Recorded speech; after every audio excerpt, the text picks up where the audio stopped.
ka-chillax, nagbabalik tayo dito sa Moretti and this time, mga i-feature natin yung mga maliliit naman. Kung dati mga bro squat malalaki, ngayon ito maliliit.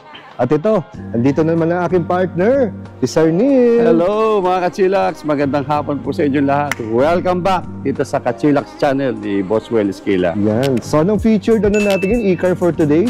Okay, yung nakaraan, feature natin yung Verbena Max. Pero mga ka-chillax, meron din po tayong Verbena na hindi Max. Meaning, cute siya, maliit po siya. Na? 4-seater po siya. At talaga ideal po na pang city driving natin, traffic hassles. Ayan po yung design niya, no? Pakikita nyo sa harap, no? Again, yung grill niya is very elegant din. Elegant, no? At yung ilaw niya, no? Medyo ganda na, white no? accent ang dating ng ano Saka niya. dito sa hood niya, parang meron pang touch-up dito, yung color Yes, black, no? Para may design din, may no? design din, naglagay Para tayo. hindi no? na isang lang, plain na hood lang. Oo, di ba? Pero makikita nyo from where I stand na talagang medyo petit yung kotse, no? Medyo Petit, maliit talaga. Cute. Cute po siya, no? Yan. Ito po yung pinaka, ano niya, no? Sa gilid niya, no? Side X Yan. na. Anong sukat ng gulong, sir? Ang gulong niya, sir, R12 yan. no? R12. R12 po yan. Mags, tubeless. Yes, tubeless po yan, R12. Ano yung braking system nito, sir?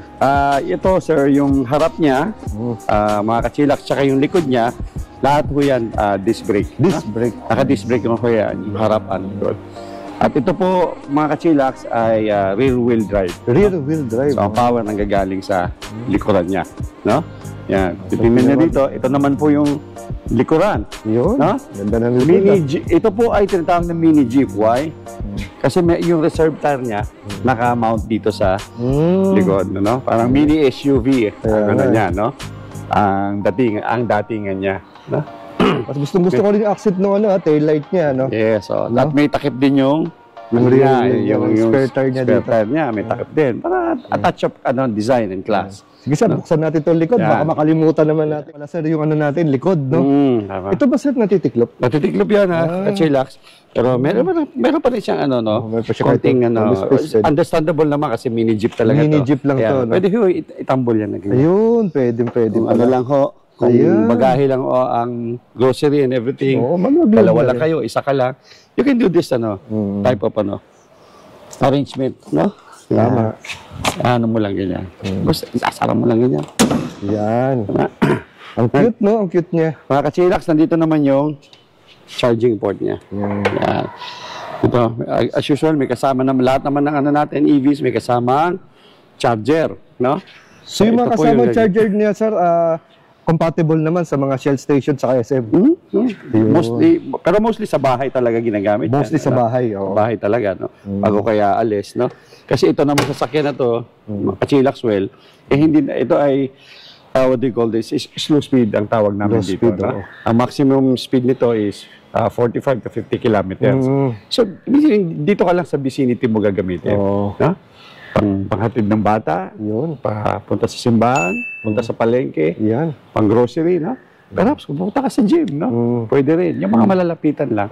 Na yung mga malapitan na yan mismo yung malakas magkonsumo ng gasolina tulad natin. Kasi traffic talaga yan. Traffic, no? With this, e-car, medyo ideal siya sa mga ganong natin, itineraries, no? Na at least naka-aircon sila, no? Correct. At safe, close. Umulan man, safe ka dahil naka-aircon, no?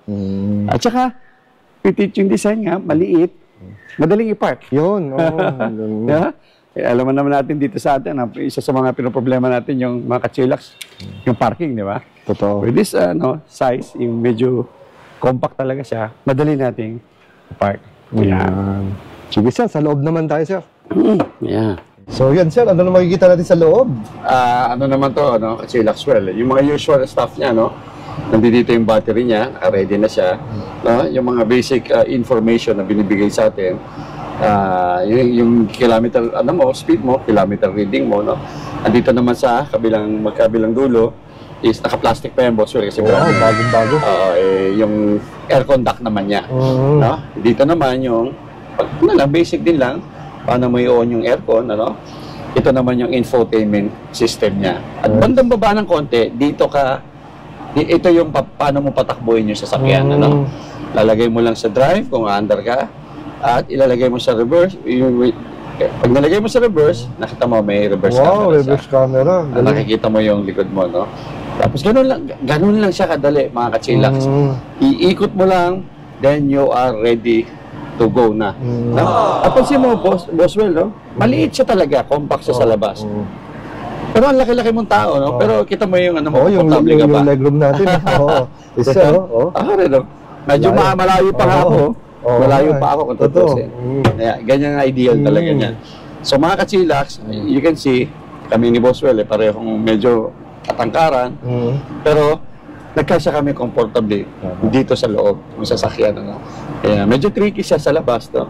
Kaya ano to, guaranteed, may matangkad ka man o medyo makaliitan ka, kasya ho tayo dito. Kaya bali sir, anong motor at battery nito? ito ang ginagamit na battery dito, mga kachilax, no? Baka sabihin nyo, liit-liit na sasakyan yan, di ba?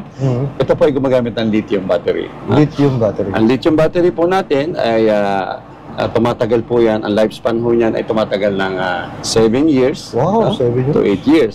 Ano, kung maingat tayo gumamit. Ano? Yan ho ang ginagamit na battery nito. No? So, ano range nito, sir? Yung range naman nito, sir, ito ay kayang tumakbo ng, yung layo, no? Range na tinutukoy ni Kachilaxwell is for around 90 to 100 kilometers. 90 to 100 kilometers. Napakalayo po niya, no? Kasi po, layo, 100 kilometers. para lang sa kaalaman na, basic ano natin, mga Kachilax, ang monumento ho to Baclaran is around average is nasa around 28 to 30 kilometers. Monumento to Baclaran. From Manila to Tagaytay is 83 kilometers. So, that alone shows, magkaroon na kayo na idea, malayo pala talaga yung 100 kilometers na yan. Ano? Tapos sir, para natin sa isang full charge, magkano? Yan. No? Pag nag-charge tayo nito, sir, siyempre gumagamit tayo ng kuryente, no? Ang nabibil ho sa atin sa Meralco, pag nag-charge ng one full charge ng 6 to 8 hours, no? Galing sa zero, is around 130 pesos. 130 pesos lang. Diba?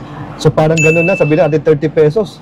May sila, no? 90 to 100 kilometers na. Yes, oo. Kaya yung daily errands natin, daily itineraries natin, na nabanggit ko kanina, na you go here, you get there, punta ka dito, kayang-kaya ho niya talaga. No? At again, kung maghahatid ka ng bata, komportable ka. No? Kasi, umulan man, naka-aircon kayo. This is fully air-conditioned na sasakyan. No? Kaya medyo, yung benefits sa atin, medyo komportable tayo. Kaya yun ang importante ko dyan. Balisan, ganyan yung kilowatts niya? Ito ko yung mga dati natin, yung dinatnan mo sa Santa Mesa, Boswell, mga stall speed, mga 3 kilowatt yun. 3 kilowatts. Ito ngayon, lalo na yung mga binablog mong nakaraan, is nasa 5 kilowatt. Kasi medyo malaki yon.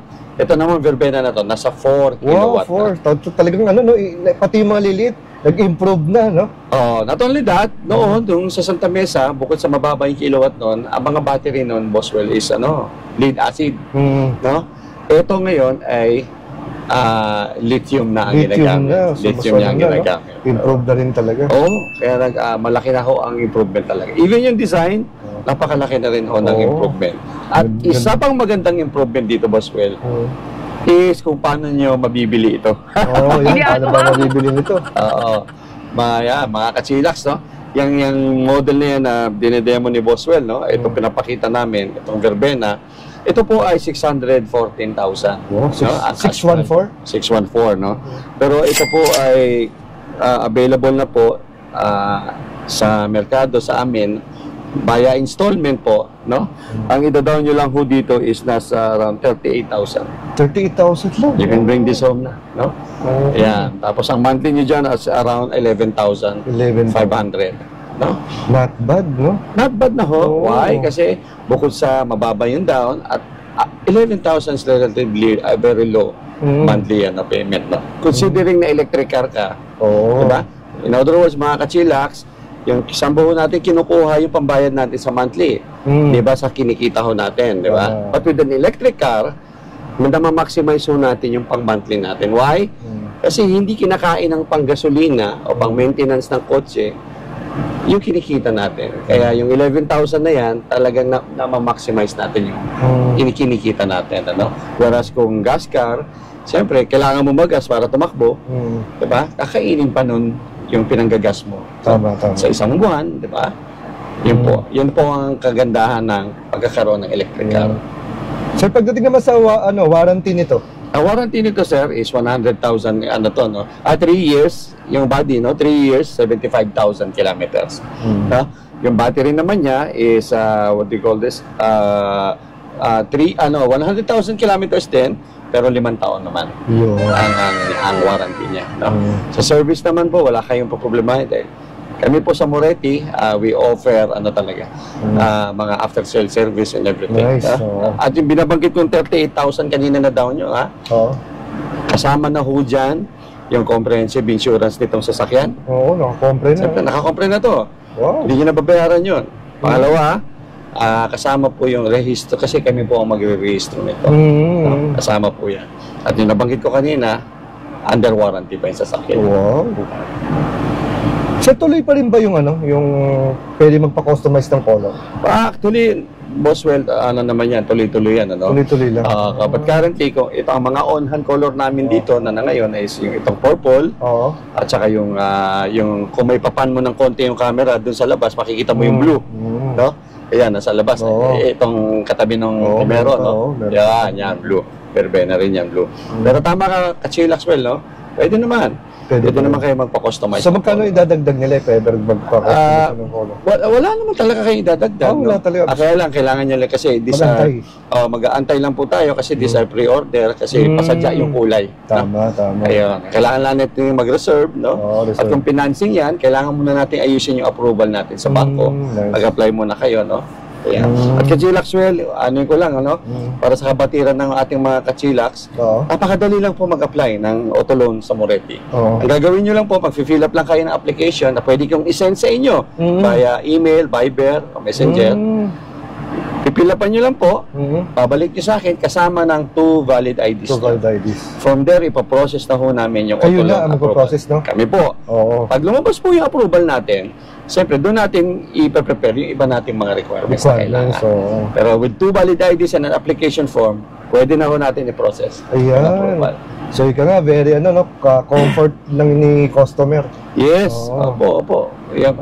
Kaya lang, inibita ko kayo dito po sa office namin sa Pasig para makita niyo yung mga unit at perhaps dito natin mapag-usapan yung mga terms, no? Yung mga installment plan na gusto nyo. Na depende sa unit na gusto niya. I-waste para madaling makita ito.